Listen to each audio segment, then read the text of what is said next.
Yo, welcome back, kembali lagi di channel Atoa Hayato. Bagaimana kabar nakama sekalian? Semoga selalu baik-baik saja. Yos, ini adalah segmen full teori. Dan pada kesempatan video ini, Mimin akan bahas mengenai kekuatan baru Rob Lucci yang sepertinya akan mengejutkan kita semua.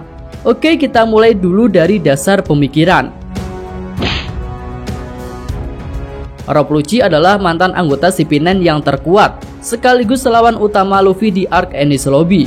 Ketika melawan Lucci, Luffy harus menggunakan dua jurus barunya sekaligus, yaitu Gear 2 dan Gear 3.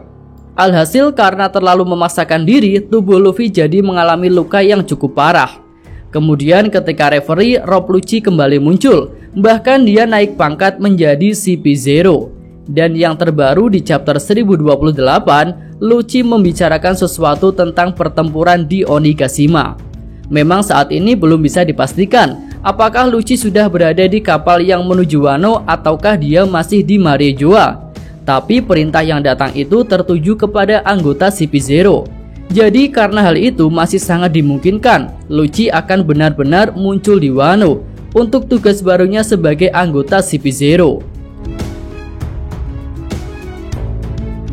Karena jika mengandalkan 3 CP0 yang sudah berada di Wano saja, tentu tak akan cukup jika pemerintah dunia ingin mengambil alih Wano serta menangkap Nico Robin.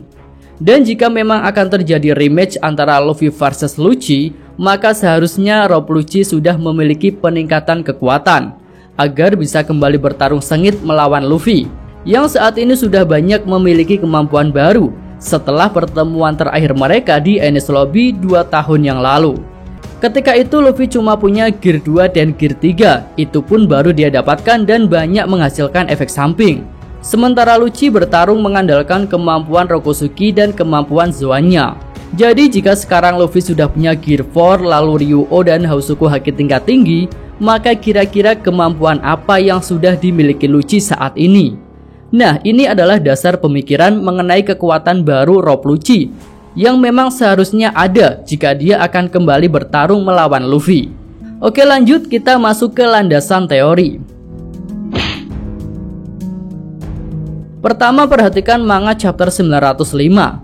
Di sini Fujitora dan Green Bull sedang membicarakan penemuan baru Dr. Vegapunk yang digadang-gadang akan bisa menggantikan para Shichibukai untuk menjaga keseimbangan dunia. Kemudian 52 chapter berikutnya yaitu chapter 957, Fujitora menyinggung mengenai nama SSG yang menurut Wikipedia One Piece adalah singkatan dari Special Science Group, di mana itu merupakan kumpulan ilmuwan yang dipimpin oleh Vegapunk yang bertugas untuk membuat kekuatan baru yang bisa menggantikan para Shichibukai. Selanjutnya kita mundur ke manga chapter 840. Di chapter tersebut, Yonji mengungkapkan fakta bahwa penemuan faktor garis keturunan yang merupakan dasar pembentukan teknologi klon Jirma adalah karya bersama antara Fitsmo Jade dengan Dr. Vegapunk. Tapi karena menurut pemerintah dunia itu terlalu berbahaya, maka proses penelitian itu dibubarkan dan para ilmuwannya ditangkap. Tetapi Jade berhasil kabur dan meneruskan penelitian itu di markas Jirma Double Six, hingga dia bisa membuat pasukan cloning Germa yang banyak. Kemudian di chapter 1017 terungkap bahwa Queen pernah bekerja sama dengan Fitsmo Jade dan wadah atau nama perkumpulan ilmuwan mereka saat itu adalah Match.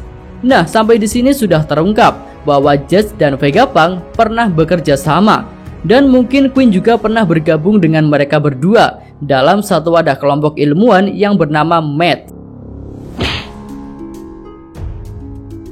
Lalu muncul pertanyaan, apakah teknologi yang dikembangkan SSG saat ini adalah teknologi klon yang memanfaatkan faktor garis kehidupan?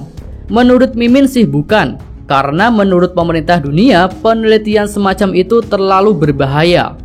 Nah, jika melihat teknologi Jirma saat ini, ada dua hal yang mencolok.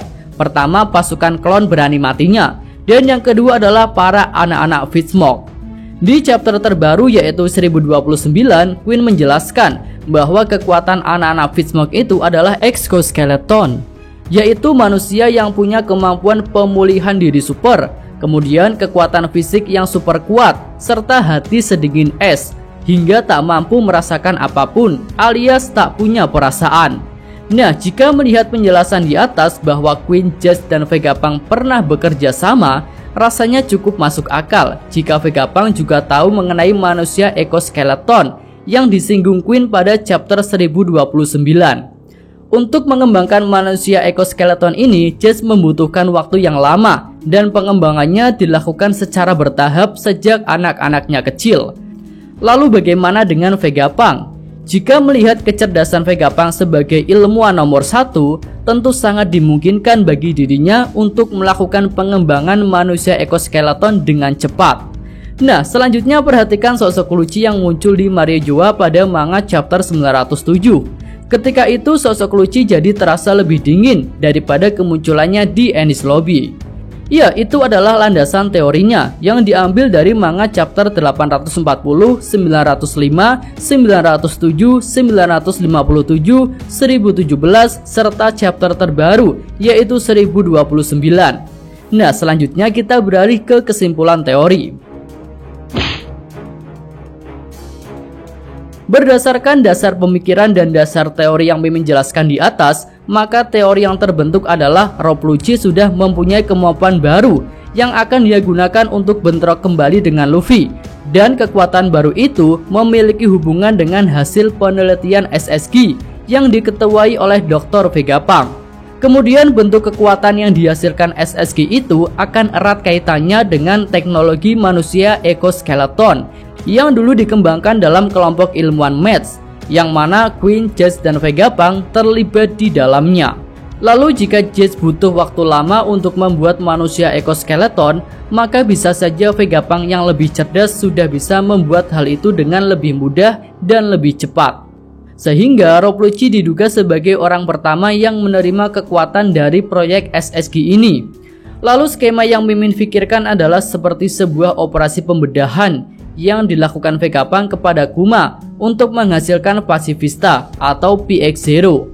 Tapi untuk Lucci, pembedahan yang dilakukan bukan menggantikan sebagian tubuhnya menggunakan mesin, tetapi menanamkan teknologi ekoskeleton yang akan membuat organ-organ tubuhnya berkembang sendiri menjadi manusia super.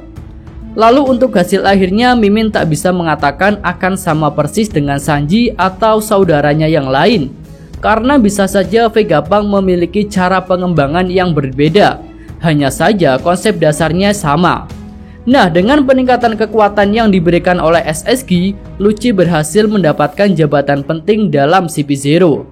Lalu jika proyek SSG yang diterapkan kepada Lucci berhasil, maka tak menutup kemungkinan bahwa agen-agen pemerintah dunia yang lain akan menggunakannya juga.